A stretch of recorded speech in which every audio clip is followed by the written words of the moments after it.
চার অঙ্ক বিশিষ্ট বৃহত্তম একটি সংখ্যাকে 4, 5, 6 ও 7 দ্বারা ভাগ করলে যথাক্রমে 2, 3, 4 ও 5 ভাগশেষ থাকে। সংখ্যাটিকে 9 দ্বারা ভাগ করলে কত ভাগশেষ হবে? দেখো, 4, 5, 6, 7 দ্বারা ভাগ করলে 2, 3, 4, মানে দেখো 4 দিয়ে ভাগ করলে 2, 5 দিয়ে ভাগ করলে 3, মানে প্রত্যেকটাই 2 করে কম থাকছে। তাহলে আগে আমাকে কি করতে হবে? এদের লসাগু বের করতে হবে।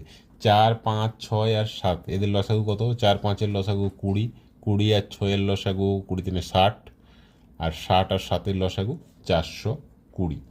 এবারে দেখো 4 অঙ্ক বিশিষ্ট বৃহত্তম সংখ্যা বলেছে। তো 4 অঙ্ক বিশিষ্ট বৃহত্তম সংখ্যা কোনটা? 4টে 9।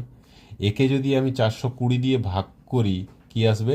420 2-এ আর 840, মানে এদিকে দাঁড়িয়ে যাবে 1, 5, 9, এদিকে 9, আবার 404-এ তো যাবে না, 3-এ যাবে, মানে 1260।